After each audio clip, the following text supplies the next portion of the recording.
Nos villages des Garrigues et de la plaine côtière du Bas-Languedoc ont-ils un anniversaire? Chaque village possède-t-il d'ailleurs un anniversaire?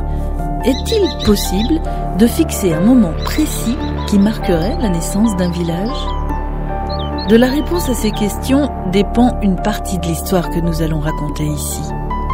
Commençons par tenter de répondre à la dernière de ces questions. De grands historiens comme Robert Fossier ou Georges Duby ont proposé l'hypothèse d'une mutation dans la répartition des sites de peuplement autour de l'an 1000.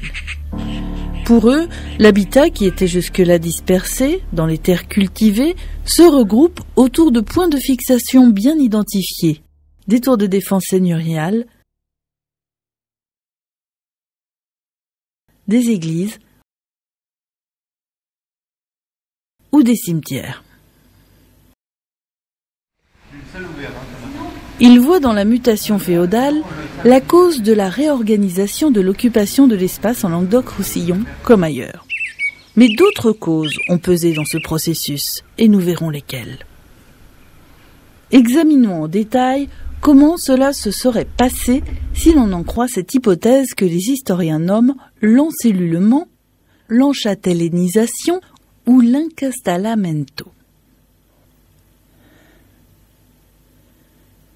C'est donc dans la plaine agricole, au cœur de l'espace cultivé, que se trouvait l'habitat pendant tout le haut Moyen-Âge, cette période qui suit l'effondrement de l'Empire romain.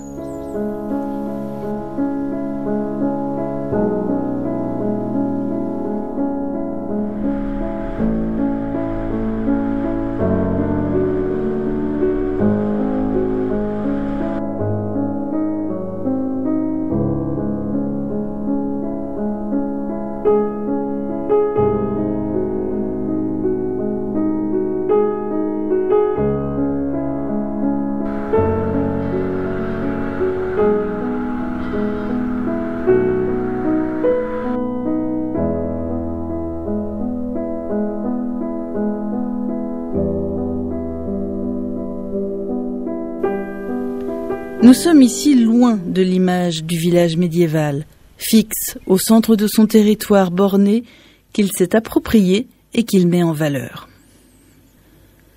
Comment est-on passé de ce semis de maisons plus ou moins durables à ce village de pierre qui finira par se doter de murailles, de tours, de fossés de défense et corollaire de tout cela, d'un sentiment communautaire? Car au-delà de la pierre, il y a ce sentiment d'appartenir à une seule et même société de vie, le village. Le village médiéval, c'est donc bien plus que de la pierre. C'est un destin commun, des solidarités paysannes. C'est un petit peuple laborieux qui, pendant des siècles, a pris en main sa destinée jusqu'à ce que l'État royal ne vienne la raisonner pour en faire un des rouages essentiels de son administration.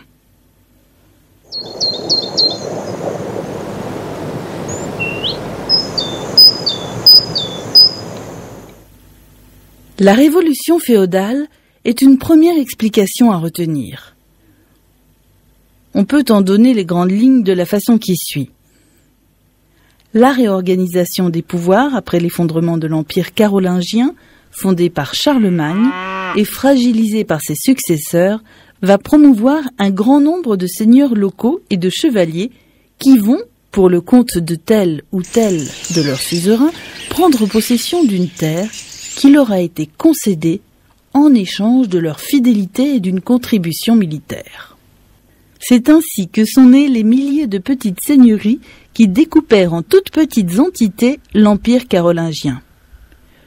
Le pouvoir s'effritera à tel point que les droits de vie et de mort impériaux échurent à de petits seigneurs, devenus roitelets régnant sur quelques dizaines ou quelques centaines d'âmes.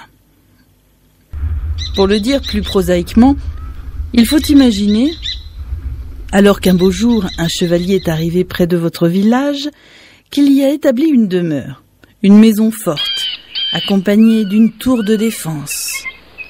Cette tour montrait à tous qu'il était désormais le maître. Une petite suite de serviteurs l'avait accompagné. Ils s'installèrent à ses côtés et fondèrent ainsi la première agglomération, embryon de ce qui deviendra le village.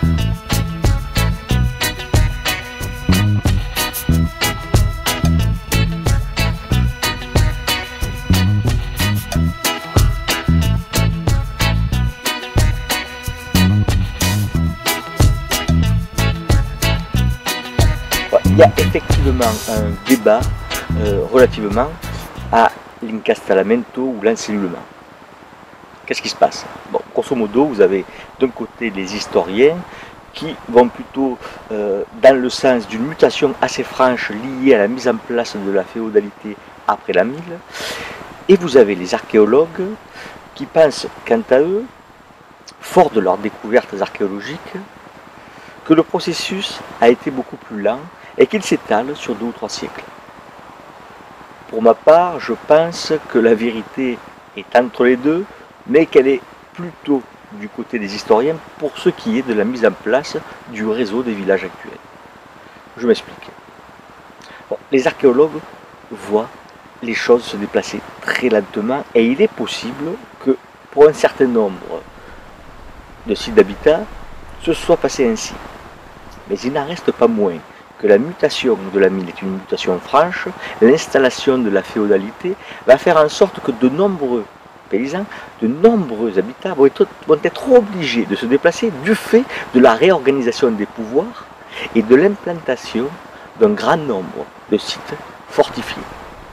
Maisons fortes, tours ou autres. Donc vous voyez bien, l'historien que je suis penche plutôt du côté des historiens, mais est-ce que cela est bien étonnant? On imagine que les positions d'installation de la première tour seigneuriale étaient toujours choisies pour des raisons stratégiques. Cela explique la position perchée ou semi-perchée d'un grand nombre de villages.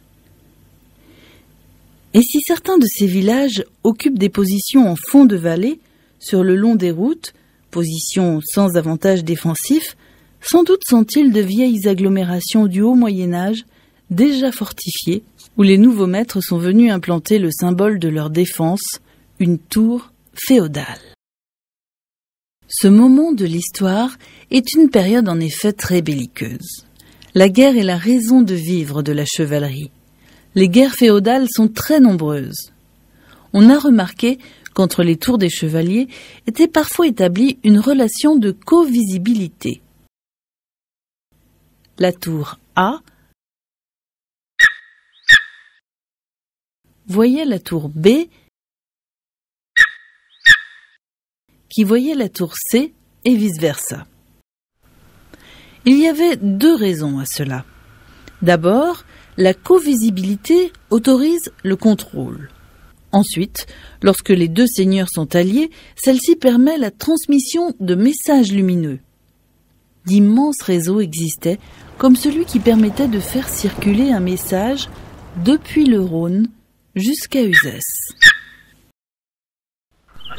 Mais ces réseaux n'apparurent que tard dans le Moyen-Âge, quand les principautés se renforcèrent et brisèrent l'anarchie féodale qui voyait les chevaliers se jeter les uns sur les autres au moindre motif.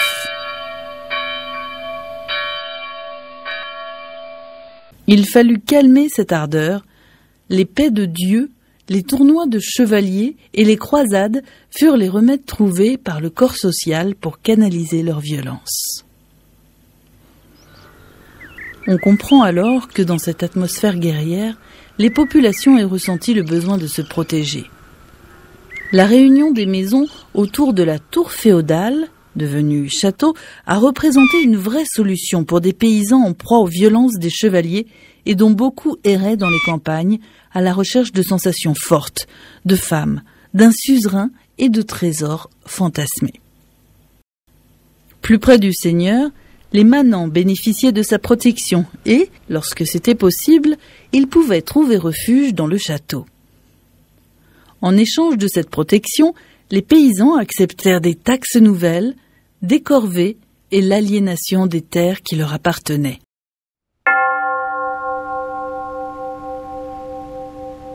Un nouveau cadre territorial se mettait en place, la seigneurie. C'est selon ce schéma que le village s'est constitué entre le XIe et le XIIe siècle. Ces agglomérations ont également bénéficié d'une hausse démographique très importante qui va tripler le nombre des hommes en 2 ou 3 siècles. Les villages vont grossir pour donner l'allure qu'ils garderont grosso modo jusqu'à la Révolution. Cette thèse est aujourd'hui remise en question. L'habitat du Haut Moyen-Âge n'était pas aussi précaire que ce que les historiens ont longtemps pensé.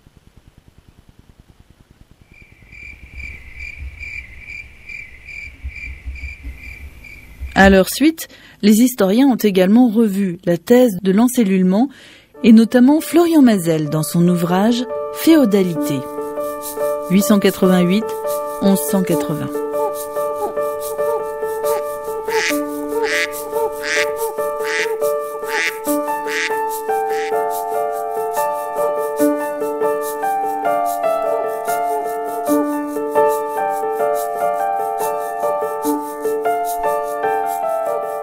À Saint-Victor Lacoste, on pense que le château date justement du XIIe siècle. Tout n'est pas très clair, peut-être la chapelle est plus ancienne, une sorte de donjon à l'intérieur duquel ensuite la chapelle a été organisée. Et le reste du château s'est peut-être construit un peu plus tard. Mais en tout cas, il est clair que c'était l'objectif de la construction de ce château, pour ceux qui l'ont établi, c'est-à-dire les seigneurs de Sabran, c'était de se procurer une forteresse qui règne sur toute la région, qui domine toute la région. Donc, ils se sont installés ici et les villageois sont venus s'accumuler autour. Peut-être d'ailleurs à l'origine sur les pentes autour du château, plus que là où se trouve le village actuel, c'est-à-dire vraiment au bas de la pente. Mais en fait, ça c'est pas très clair, il n'y a pas eu vraiment de fouilles qui permettent de le dire. En tout cas, le village s'établit. Voilà. Alors ça, c'est l'âge des castrats, donc le XIIe siècle.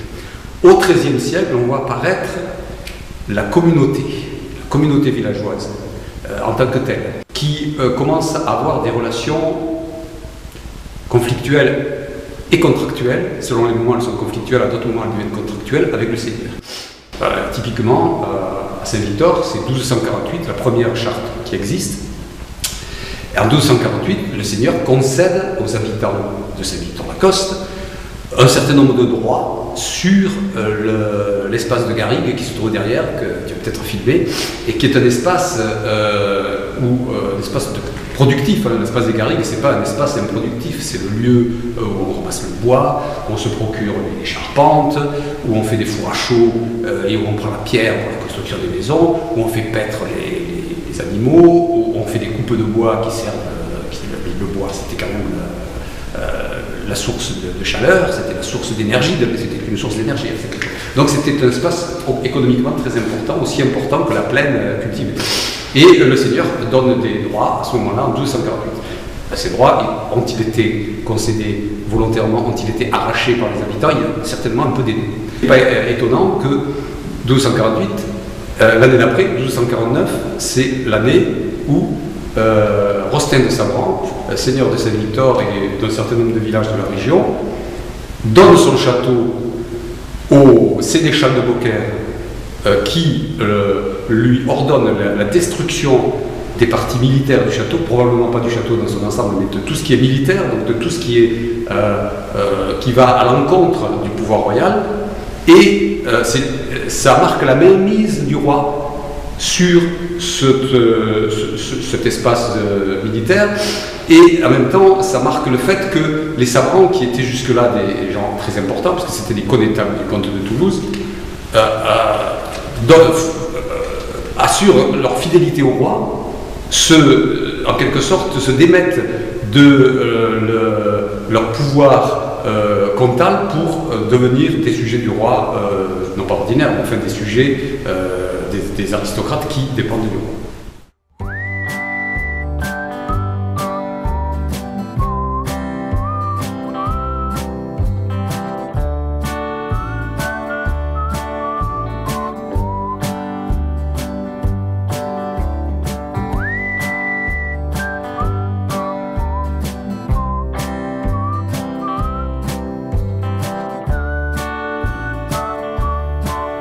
Revenons maintenant à notre question première. Quel âge ont les villages? Quel âge pour ce village-ci, pour celui-là, et cet autre encore? Eh bien, à tout prendre, si l'on reprend la chronologie des historiens, on pourrait dater, à la louche, la naissance des villages au XIe siècle. Nous sommes au XXIe siècle. Nos villages auraient donc 1000 ans, ou plutôt 10 siècles. Il semble bien plus pertinent de compter en siècles lorsqu'il s'agit d'entités qui traversent les âges et deviennent millénaires.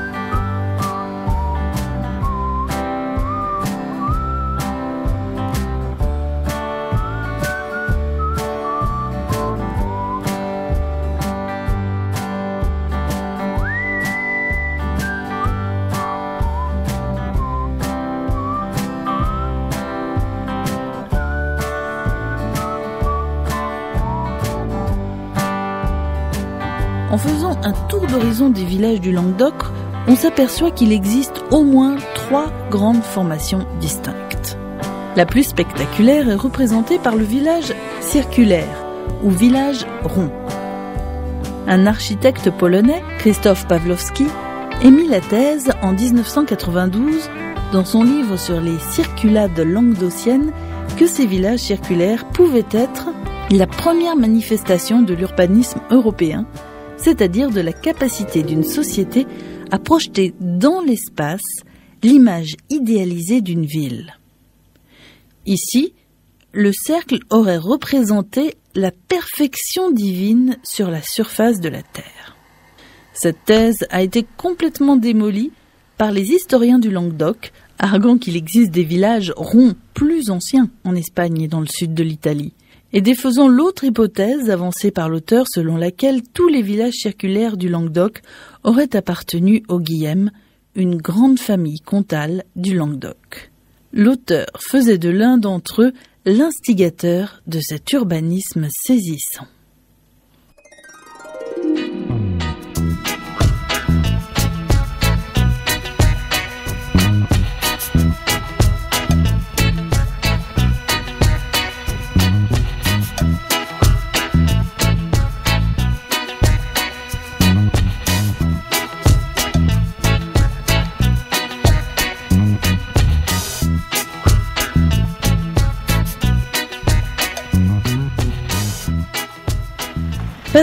une autre forme. Le village carré ou quadrangulaire. Le village fort quadrangulaire en Languedoc oriental apparaît avec la guerre de 100 ans. C'est un village qui naît de nulle part, soit qu'il en est bâti ex nihilo à côté du village originel, avec les matériaux tirés de celui-ci, soit il est bâti à l'endroit même où se situait le village originel, en le recomposant de l'intérieur. Ces forts carrés, nantis de 4 tours d'angle, sont inspirés de la ville forte d'Aigues-Mortes, qui elle-même s'inscrit dans le vaste mouvement de déploiement des bastides typiques du sud-ouest médiéval, bastides au nombre de plus de 500. Puis il y a un autre type de village, le village spontané, qui n'a fait l'objet d'aucune planification. Le village spontané possède une morphologie qui peut se rapprocher de la forme circulaire ou de la forme carrée. C'est sans doute la catégorie à laquelle appartiennent le plus grand nombre de villages. Cependant, les contraintes exercées par les nécessités de la fortification et les modèles d'urbanisme déjà existants ont fait parfois tendre ces villages au développement spontané vers des formes idéales.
Le point de convergence de l'ensemble de ces différents types de villages, qui ne regroupent pas toutes les morphologies villageoises, est le rôle de la fortification dans leur morphogénèse.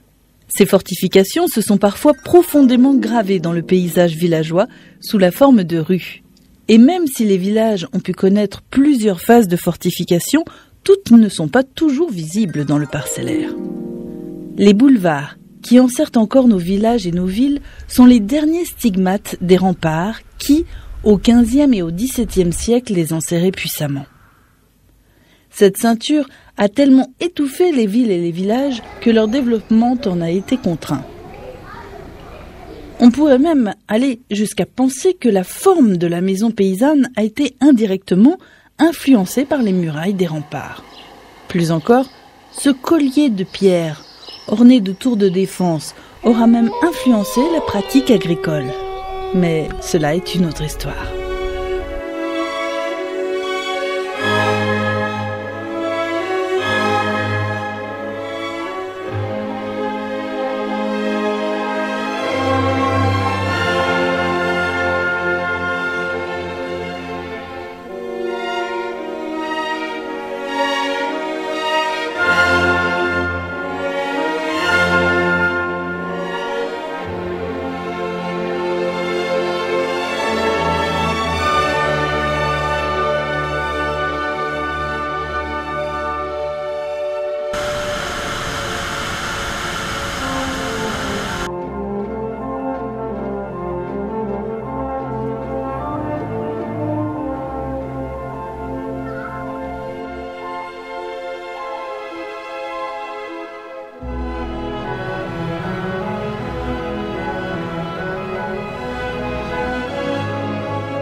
Revenons à l'histoire des fortifications villageoises et pour être plus précis à leur chronologie.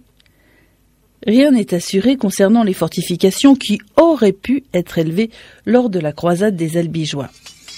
En ce début de XIIIe siècle, le roi de France a répondu favorablement à l'appel du pape qui désirait voir extirper l'hérésie cathare du Languedoc.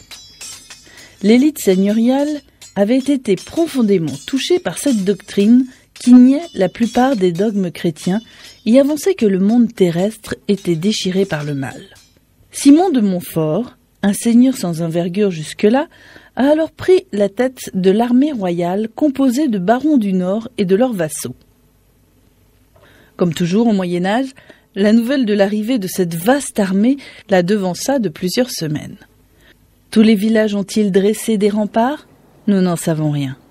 L'archéologie pourrait répondre à cette question, mais il est malheureusement impossible de fouiller des zones habitées.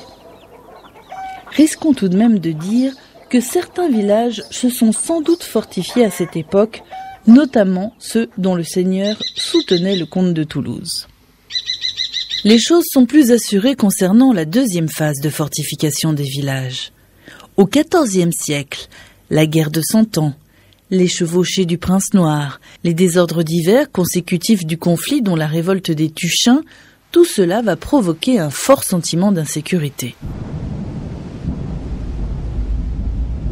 Les autorités royales enjoindront à plusieurs reprises les villageois à se fortifier.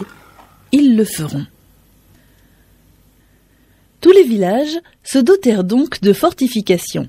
Certains même se rebâtirent entièrement en se déplaçant légèrement. D'autres abattirent un certain nombre de maisons pour édifier les murailles de protection autour du cœur du village. On scanda les murs de tours rondes, de distance en distance. Plus résistante à l'artillerie, la tour ronde venait de supplanter la tour carrée, dont les angles étaient les points faibles pour de multiples raisons. Sur les parcellaires actuels des localités rurales, s'observe encore le tracé du rempart du XIVe siècle. Cette empreinte, devenue indélébile, est le fruit du temps qui passe et de la pérennité de la clôture du village qui se maintint bien au-delà de la guerre de Cent Ans. Souvent, les remparts derrière lesquels s'abritaient les habitants pendant les guerres de religion étaient les mêmes que ceux du XIVe siècle. Ou en tout cas, ils occupaient le même tracé. Et pourtant, entre les deux dates, la population avait beaucoup augmenté. Cela nous oblige, à ce stade de l'enquête, à nous poser quelques questions.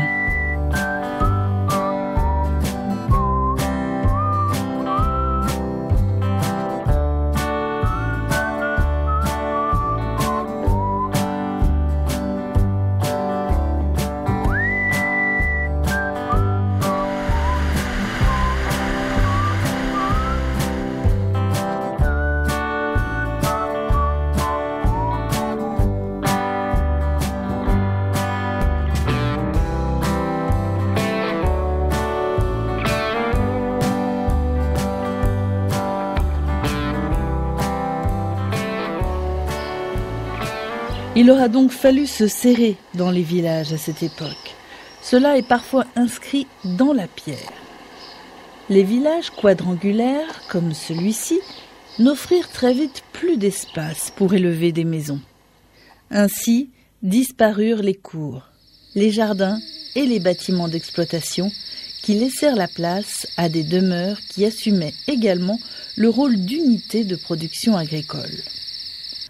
On expulsa aussi les bêtes, puisqu'aucune place ne pouvait être faite pour les bergeries et les étables. Les rares bergeries existantes étaient situées dans les terres agricoles, mais la plupart des bêtes à laine dormaient à la belle étoile dans des parcs que gardaient de jeunes bergers. Les mules et les ânes étaient nombreux également.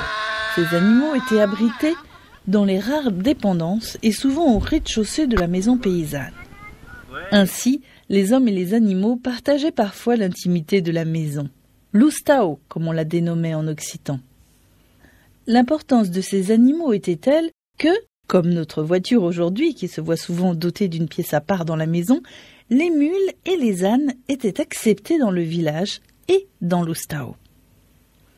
L'oustao, c'est donc la maison, mais c'est aussi le symbole de la lignée patrimoniale. cette succession de chefs de famille qui, de père en fils, a tenu les rênes de l'exploitation familiale et qui a eu à cœur, à chaque génération, de la transmettre intacte et si possible plus riche encore. La maison de famille, c'est l'expression dans l'ordre du monde de cette volonté de pérennité, de cette nécessité de survivre aux aléas de la vie. Nous avons vu qu'il avait fallu se serrer dans les villages. Il en fut de même dans les maisons. Si l'on accepte les grands propriétaires qui vivent dans de grandes maisons, comme celle-ci, les autres ménages vivaient à l'étroit. 6 à 10 personnes pouvaient s'entasser dans 2 pièces, 3 générations distinctes, souvent. Les grands-parents, l'aîné de leurs enfants, devenus chefs de famille et chefs d'exploitation, leurs brus et leurs petits-enfants vivaient à même pot et même feu, comme on disait alors. Mais l'essentiel de la vie villageoise se déployait à l'extérieur, dans les rues, dans les champs, sur les routes. La maison était un refuge où l'on ne faisait guère que s'abriter pour la nuit, pour la veiller et pour dormir.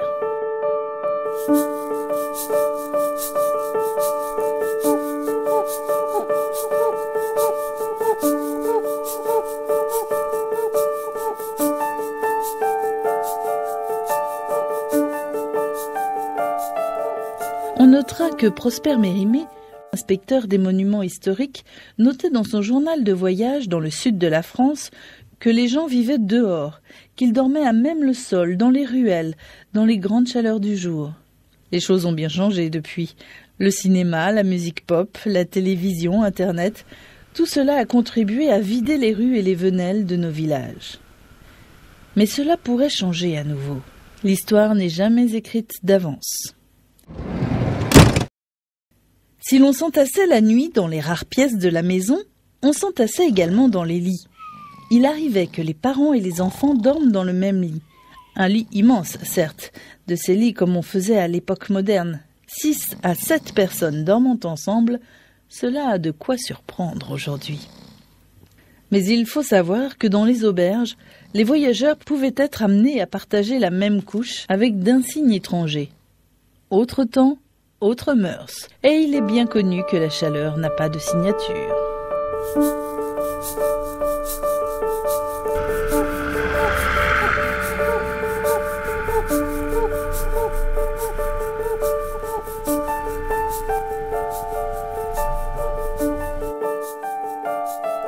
Cela est vrai jusqu'à cet autre conflit religieux qu'est la révolte du duc de Rohan de 1621 à 1630.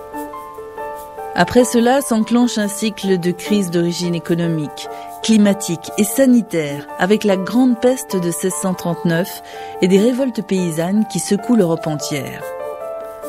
Le XVIIe siècle est un siècle noir. La pression fiscale ne cessera de s'accroître et de peser toujours plus sur les paysans qui fournissent la quasi-totalité de l'effort du royaume. Les diverses catégories sociales se ferment. La noblesse se campe sur ses titres de noblesse et interdit l'accès à son ordre. Le clergé se ferme aux gens de basse extraction, les bourgeois se serrent les coudes. C'est donc une société craintive qui va devoir affronter la grande crise climatique de la fin de siècle avec les hivers pourris de 1693, 1694 et 1696 et l'hiver extrêmement froid de la terrible année 1709. Le Rhône et la mer Méditerranée gèlent dans les ports. Les oliviers aussi. Les mûriers périssent des grandes froidures. La mortalité augmente en flèche. Les plus faibles, les vieux, les enfants en bas âge, les malades, tous meurent de froid dans leurs maisons mal chauffées. Nous sommes au XVIIIe siècle, à la fin du petit âge glaciaire. Ce refroidissement important de la planète a été la conséquence du minimum de Maunder, une baisse de l'activité solaire. Ce petit âge glaciaire s'est traduit par des hivers parfois très rigoureux.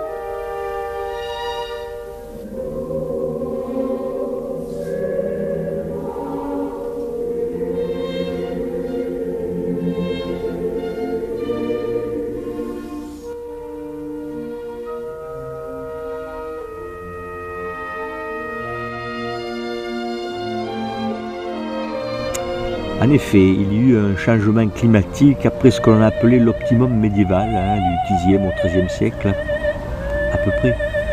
Les températures ont baissé, les hivers sont devenus parfois très très rigoureux. Et à la fin du XVIe siècle, par exemple, les oliviers gèlent à plusieurs reprises. On voit la date des vendanges beaucoup plus tardive qu'aujourd'hui. On vendange au mois d'octobre, ce qui n'est plus le cas aujourd'hui, comme vous le savez. Ce changement climatique va s'inverser au XVIIIe siècle. Le recul des glaciers, attesté par les historiens, est la preuve de ce réchauffement qui était alors naturel. L'industrialisation de l'Occident, reposant sur l'énergie tirée du carbone depuis le XIXe siècle, a accéléré ce processus.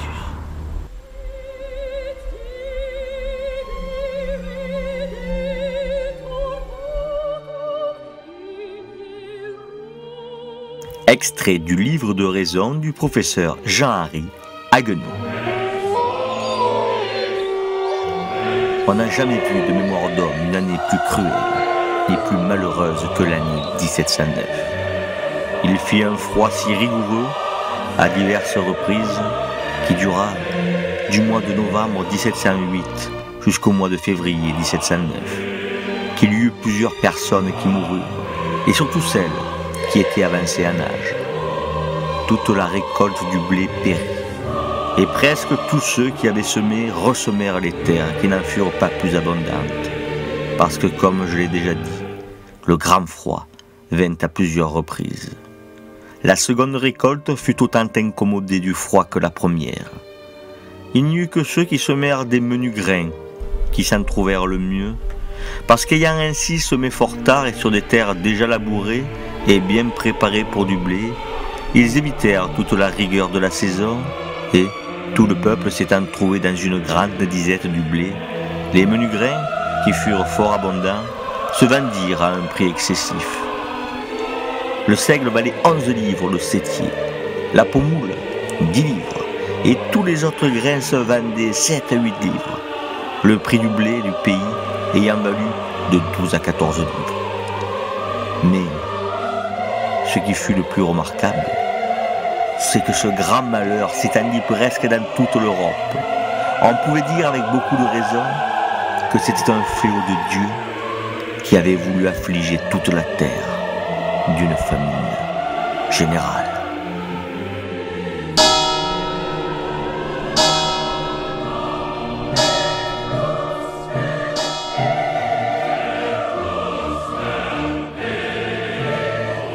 Il ne faut pas exagérer la mortalité liée à l'hiver 1709. Évidemment, quand on se plonge dans les registres de catholicité, on se rend compte qu'il y a un pic de mortalité consécutif à cette terrible hiver. Cependant, ce pic de mortalité ne paraît pas être en proportion de l'événement tel qu'il est raconté dans les témoignages de l'époque, que ce soit les annotations diverses et variées qu'on peut trouver ici ou là sur des actes administratifs, que ce soit les journaux que tenaient déjà un bon nombre de personnes. Qu'est-ce à dire, cette différence donc entre la mortalité effective, celle que l'on peut mesurer donc dans les registres de catholicité, et l'impression que nous donnent les récits de l'époque?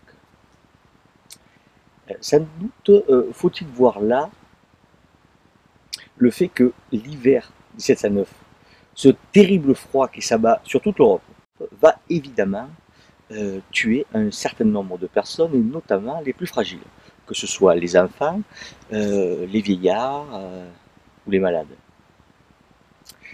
Mais en affaiblissant les organismes de toute une population, ce terrible hiver aura préparé un certain nombre de personnes qui survivront donc à l'hiver au passage ultérieur de la grande faucheuse. Ce XVIIe siècle va accoucher d'une stagnation démographique, voire d'une décrue du nombre des hommes dans les villages du Languedoc. Le village fortifié du XIVe siècle reste et demeure le cadre de vie de nos villageois, même s'il s'est augmenté de quelques bâtisses agricoles construites hors les murs, mais encore très proches des remparts. À ce moment de l'histoire, la ceinture de remparts est devenue plus qu'une protection contre l'ennemi, plus qu'une nécessité matérielle.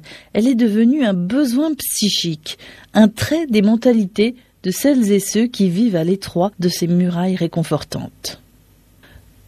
Tout ce qui est précieux est ramené à l'intérieur ou au plus près des remparts. Le village agit comme un aimant sur tout ce qui a de la valeur.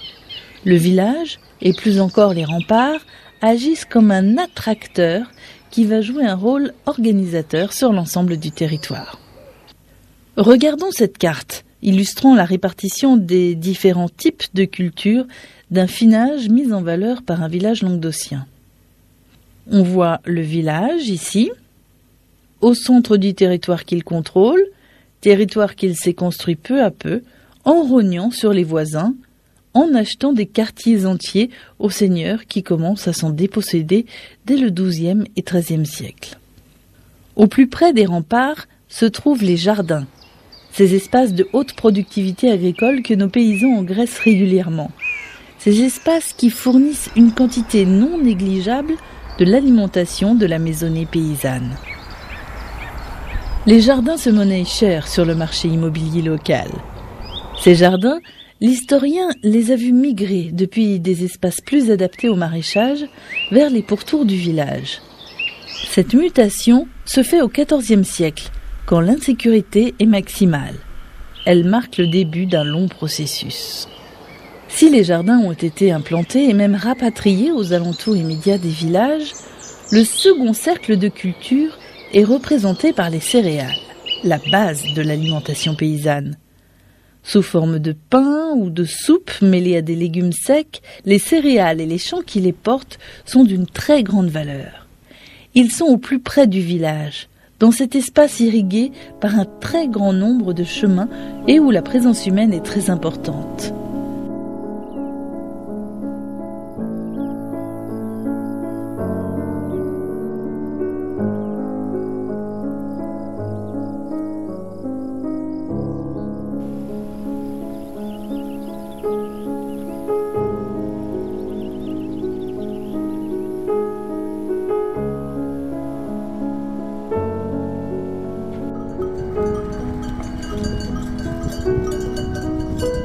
N'oublions pas que ces sociétés traditionnelles sont avant tout paysannes. Il est vrai que 90 voire 95% des habitants des villages sont des travailleurs de la terre.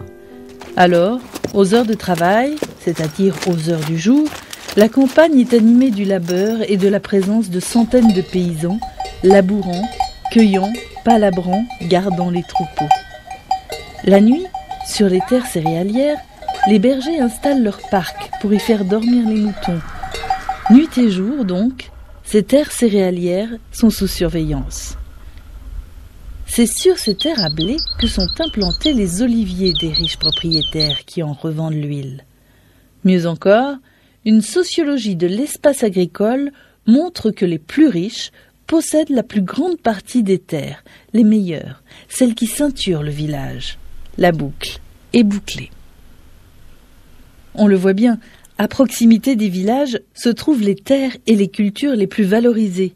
À l'inverse, les terres moins rentables, ces mauvaises vignes qui ne produisent qu'un vin destiné à l'autoconsommation, voyez sur cette carte la répartition des vignes sur le territoire d'une commune, près du pont du Gard, les commentaires sont superflus. La vigne est repoussée aux confins du finage.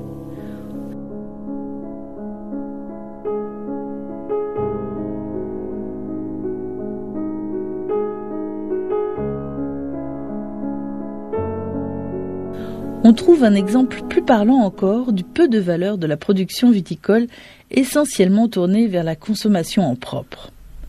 À Aramon, à l'extrémité est du Languedoc, des habitants, qui privilégient l'huile d'olive depuis l'installation des papes en Avignon au XIVe siècle, ont délocalisé leur vignoble chez les voisins à Domazan. C'est donc sur la totalité des finages que le village fortifié a pesé. Il est à l'origine de l'organisation spatiale des territoires ruraux. Il aimante les cultures les plus riches qui trouvent là une protection, ou tout au moins une surveillance. Il expulse les cultures médiocres qui ne rapportent rien ou si peu. Au final, le village n'est que le prolongement de la tour féodale qui avait attiré à elle les paysans de la plaine agricole qui cherchaient une protection et un abri.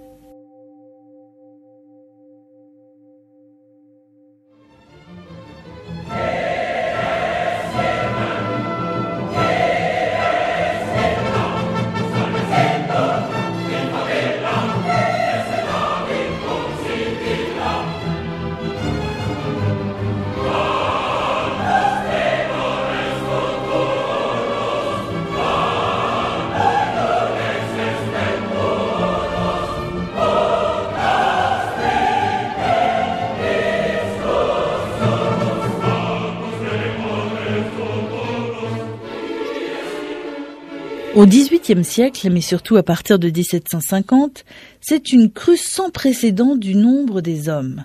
Cette augmentation impressionnante de la population, qui passera d'une vingtaine de millions à une trentaine de millions en quelques décennies, s'accompagne d'une croissance économique importante. La production agricole explose elle aussi, et il semble que l'on vive désormais mieux dans nos villages, même si la vie reste étroitement dépendante des aléas climatiques. Lorsque l'orage gronde et que la grêle menace de détruire des récoltes, on se rue dans l'église pour faire sonner les cloches à tout rompre pour éloigner les nuages chargés de menaces.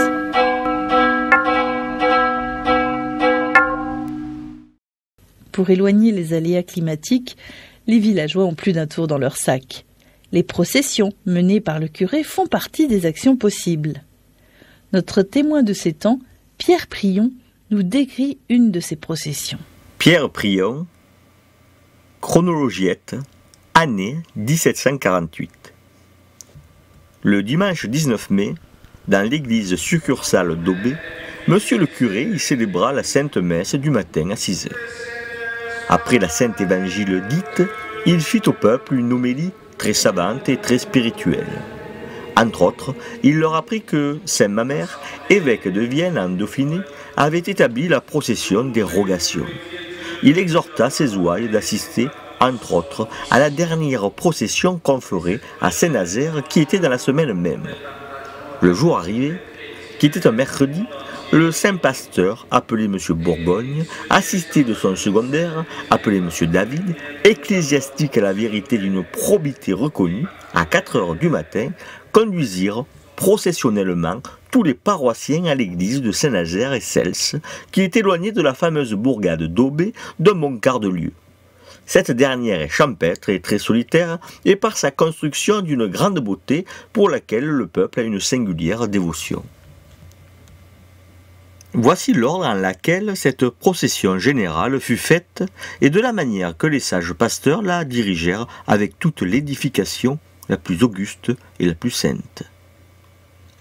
De la chapelle Notre-Dame d'Aubais, environ 30 écoliers sortirent les premiers, ayant à leur tête le loup du magistère, sagement rangé sous la bannière.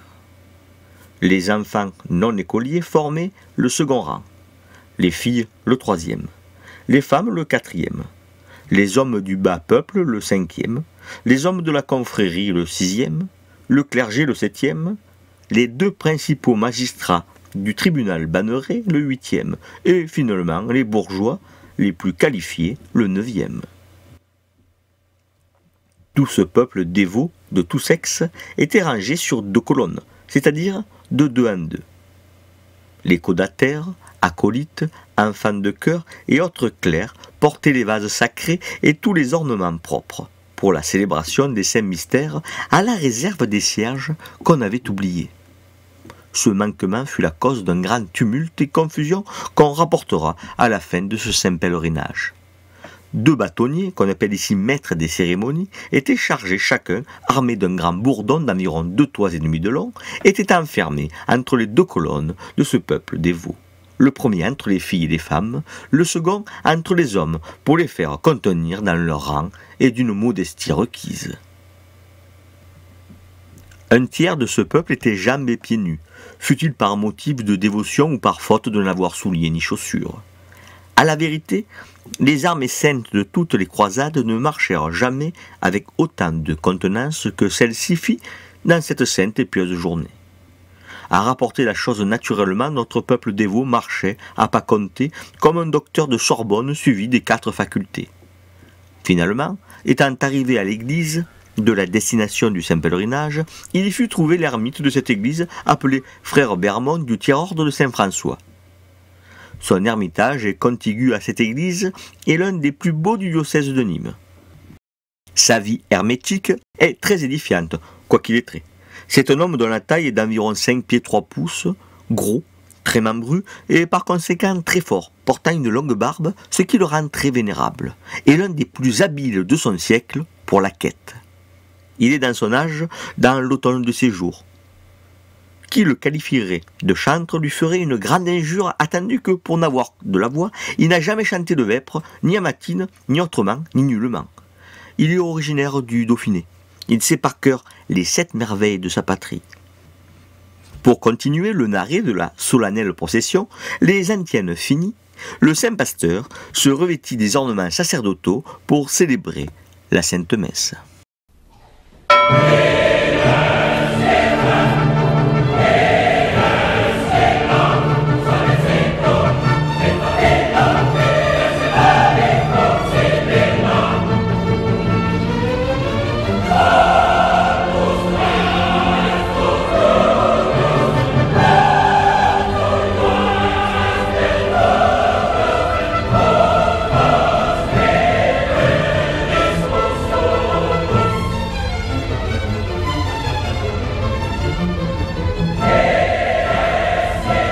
À ce moment de leur histoire, les villages vont s'agrandir et se développer au-delà de leurs murailles. Mais l'habitude de vivre à l'abri des remparts est prise depuis longtemps et les villages vont conserver une forme ramassée. Sans doute y a-t-il aussi quelque chose de prestigieux dans cette apparence fortifiée. Le modèle du château féodal était encore dans toutes les têtes. On retrouve le même phénomène avec la tour féodale, le donjon. Cet élément familier du paysage avait tellement marqué les esprits qu'il inspira tous les maîtres d'œuvre, ceux qui commandent les travaux, et cela jusqu'à nos jours. Symbole de puissance, la tour médiévale se retrouve partout dans l'urbanisme. Elle a traversé les âges. Les formes les plus récentes sont les buildings de Manhattan, ceux du Qatar, de la Chine, des Philippines, qui redoublent d'énergie pour construire toujours plus haut. Mais au Moyen-Âge, les villes regorgent de tours de ce type. Lorsque Louis VIII prend Avignon, il y fait raser une centaine de tours urbaines, simple appendice de résidence montrant la richesse de leurs propriétaires. Dans les villages, c'est l'élévation de la maison qui la rapproche de la tour. La tour médiévale est un mème, c'est-à-dire un élément d'une culture, pris ici au sens de civilisation, pouvant être considéré comme transmis, en particulier par l'imitation. Au XVIIIe siècle, les maisons vont encore s'élever dans les airs. Cette fois, c'est le développement de la sériciculture qui provoque le rajout d'un étage sur nombre de maisons. Ce niveau supplémentaire sera doté généralement de cheminées d'angle chargées de maintenir une température à peu près constante nécessaire à l'éducation des vers à soie. Cette agro-industrie va gagner tout le Languedoc et plus encore sa partie orientale. Le diocèse d'Uzès, en réponse aux subventions allouées par les États du Languedoc, va planter des mûriers à tour de bras. On en cultivera en cordon autour des champs de blé, toujours à proximité du village, car même après plusieurs décennies de paix, l'insécurité est toujours et encore structurante.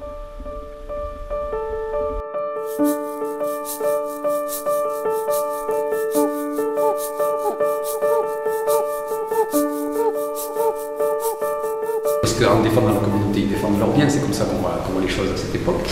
Et elle a donc ce fonctionnement qui lui permet de gérer le territoire, de s'occuper effectivement de la perception des impôts pour le roi, et puis d'autres attributions qui sont des attributions aussi finalement d'ordre général, comme par exemple recevoir les troupes, quand il y a des troupes royales qui se déplacent, il faut les loger, c'est-à-dire une charge très lourde, et c'est encore une fois la communauté qui organise ce logement, comme elle peut d'ailleurs très souvent chez l'habitant.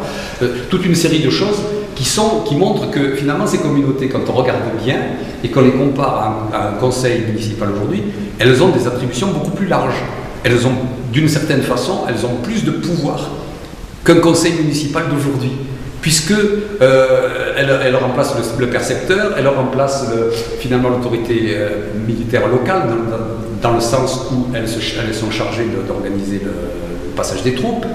Il y a toute une série de choses. Elles font des corvées d'ailleurs, jusqu'à un certain moment, elles organisent des corvées pour réparer les routes. Il y a un nombre incroyable d'attributions de ces communautés. Elles sont vraiment à la base. C'est la base de l'organisation du royaume, ce sont ces communautés. Voilà. Donc, je pense que là, on va faire un petit peu le tour, à la fois historiquement et, je dirais, institutionnellement, de ce que la communauté représente. Voilà. Après, évidemment, on peut regarder les choses de plus près et on peut s'apercevoir qu'il y a des contradictions à l'intérieur de tout ce système. Il y a des effets de pouvoir importants. J'ai parlé tout à l'heure du pouvoir du Seigneur qui continue de se manifester à l'intérieur même de la communauté par les hommes qui sont les hommes du Seigneur. Il y a des conflits, quelquefois de partis différents, des gens qui ont des opinions différentes. À Saint-Victor, ça s'est manifesté au moment de la construction de l'église. Il y a une église qui a été construite, commencée à la fin du XVIIe et continuée pendant une bonne partie du XVIIIe siècle, parce que ça a été très long. Et il y avait un désaccord quant à la construction de l'église. Une partie des habitants considéraient qu'on n'avait pas dépensé de l'argent pour construire une aussi grande église, une aussi belle église.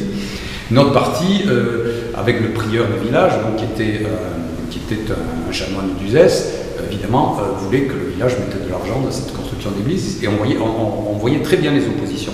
Il y a eu d'autres conflits de ce type.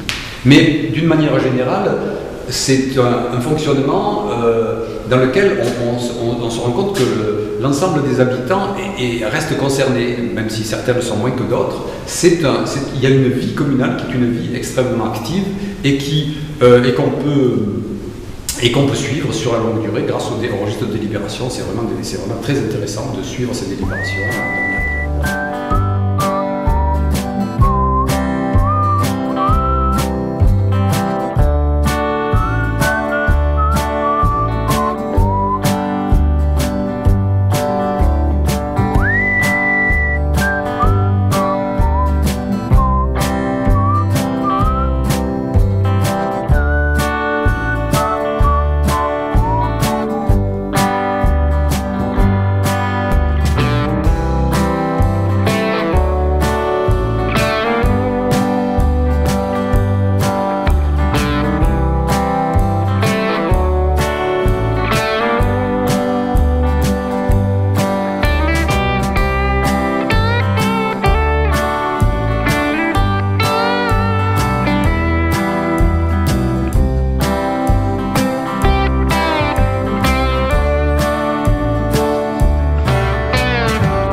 Cette belle seconde moitié du XVIIIe siècle, malgré les froidures hivernales, se termine par les troubles révolutionnaires qui auront des manifestations très importantes selon les lieux.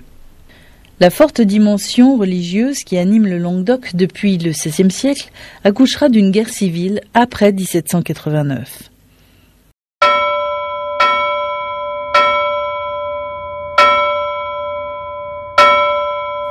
Les villages qui avaient augmenté par leur emprise au sol, mais qui avaient parfois continué de se parer de remparts, réactivèrent leurs fonctions défensives.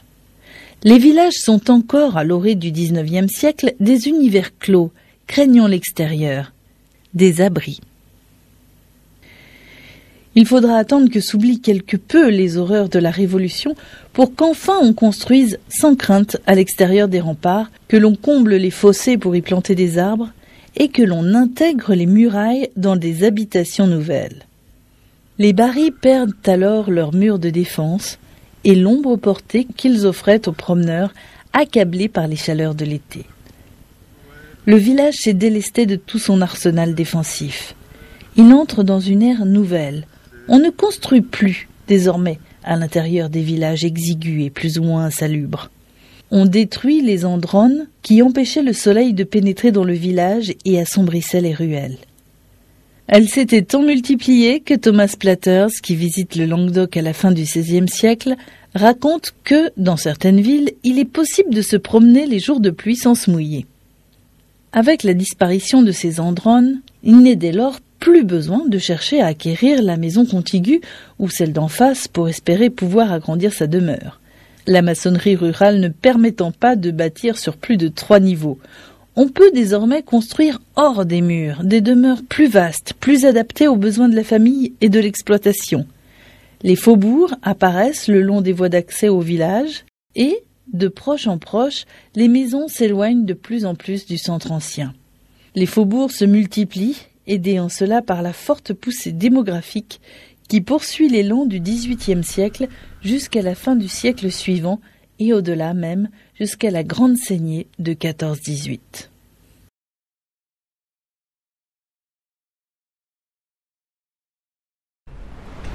Bon, alors ces villageois qui ont à lutter quand même contre un climat qui n'est pas toujours très favorable à l'agriculture, des troupes qui passent, qui ne sont pas forcément toujours respectueuses de l'habitat, tout ça, ça peut être généré une manière de vivre ensemble qui est quand même assez spécifique d'une époque.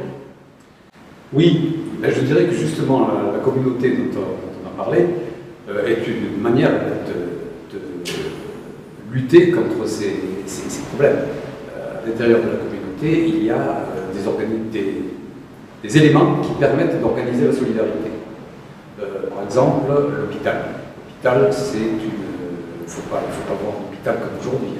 C'est une maison dans laquelle les plus pauvres pouvaient venir se réfugier quand il n'y avait vraiment aucun endroit. Mais l'hôpital, c'est plutôt destiné aux pauvres étrangers, ce qu'on appelait les pauvres passants, c'est-à-dire ceux qui vont de village en village, qui demandent l'aumône, à qui on donne la passade. La passade, c'est simplement un pain ou quelque chose pour qu'ils puissent se nourrir un jour. Et ensuite, on les expédie, c'est-à-dire qu'ils ne peuvent pas rester au même endroit, ils sont en permanence en mouvement. Ça, c'est une partie de l'organisation destinée aux pauvres. Mais encore une fois, elle n'est pas destinée aux pauvres du village. Et puis, il y a le bien des pauvres. Les biens des pauvres, ce sont des terres qui ont été données à une époque ou à une autre. Ce sont des donations qui ont été faites, qui sont cultivées par un fermier du bien des pauvres. Et l'argent qui est le produit de ce bien des pauvres, il sert à, disons, alimenter, à secourir un certain nombre de familles du village qui sont répertoriées comme étant pauvres. Alors il y a les pauvres qui sont ce qu'on appelle les vraiment pauvres. Alors les vraiment pauvres, c'est les pauvres qui sont sur la liste des pauvres du village et à qui on abandonne une aumône régulière. Il n'y a pas que la communauté qui donne cette aumône, il n'y a pas que le bien des pauvres. Le seigneur doit une aumône chaque année. Le prieur du village, le représentant de l'église, doit une aumône qui va aux pauvres chaque année. Et il y a les vraiment pauvres, donc, et puis il y a aussi ce qu'on appelle les pauvres honteux. Les pauvres honteux, c'est ceux qui ne sont pas aussi pauvres que les autres, ou bien ceux qui ne veulent pas être reconnus comme pauvres ou inscrits sur la liste des vraiment pauvres, pour des raisons simplement de dignité, quelquefois je pense, surtout. Et ces pauvres honteux, on leur donne quand même quelque chose, mais ils ne sont pas inscrits. Donc il y a toute à l'intérieur de la pauvreté, en quelque sorte, il y a toute une hiérarchie qui est intéressante justement à étudier, pauvres passants, pauvres vraiment pauvres, pauvres honteux.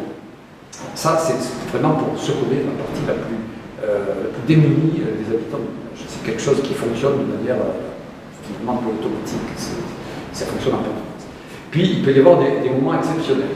Par exemple, en 1709, au moment du Grand Froid, on a instauré, la communauté de Saint-Victor a instauré un système qui consistait à distribuer des coupes de bois aux gens qui étaient dans le besoin, de manière à ce qu'ils puissent, en coupant ce bois et en allant le vendre en ville pour l'utilité des habitants de la ville, se procurer de l'argent. Et cet argent, ils en gardaient une partie pour eux, qui leur permettait de s'acheter de quoi manger, et le reste, ils le donnaient à la communauté, qui le remettait dans le bien des pauvres. Donc il y a tout un système de base communicable qui est très intéressant, un système de secours assez complexe qui a été mis en place dans ces moments en particulier. Et puis il y a la solidarité, je dirais plus générale, la solidarité de tous les instants. Il y a la solidarité des donations qui sont faites au moment des testaments. Par exemple, par testament, on déclare qu'on va donner une somme aux pauvres, cette pauvre ira aux pauvres, mais on peut imaginer qu'il y avait aussi une solidarité qui n'apparaît nulle part dans les documents, qui était simplement le fait de donner à son voisin quand on avait quelque chose à manger en trop. Il y a toute l'histoire des cochonnailles qui s'échangeaient d'une maison à l'autre. Je pense que ça se faisait partout.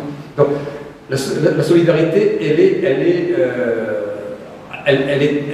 est réelle, elle fonctionne de manière assez naturelle finalement, mais il ne faut pas croire que pour autant elle ait une efficacité totale. En 1709, moi j'ai fait le bilan de cette liste des pauvres qu'on avait. Il y a une mortalité fantastique.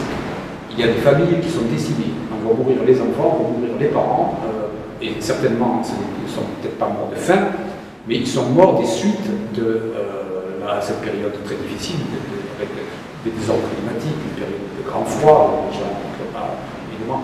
Il y a des épidémies qui se greffent sur des organismes qui sont affaiblis à la fois par la relative nutrition et par les intempéries. Et ces gens-là meurent en masse. Donc, solidarité, mais jusqu'à un certain point.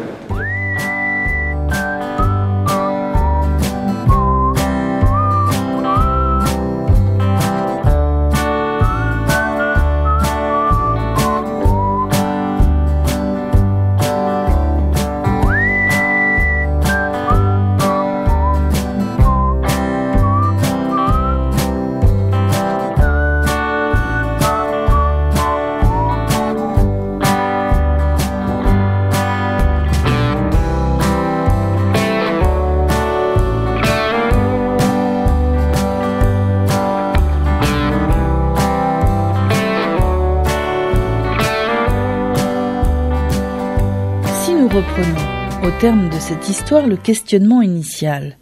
Nous pouvons répondre que les villages ont 10 siècles, qu'ils ont été, pendant les 8 premiers siècles de cette histoire, contraints par des remparts qui ont indirectement modelé l'urbanisme villageois et la maison de village, qu'ils ont ensuite outrepassé leur corset de pierre, qu'ils s'en sont libérés et que cela constitue l'histoire toute contemporaine des villages dans lesquels nous vivons encore. Aujourd'hui, les centres anciens d'origine médiévale sont de plus en plus noyés au milieu des extensions pavillonnaires. Peut-être est-il temps de célébrer en ce début de XXIe siècle le millénaire de nos villages.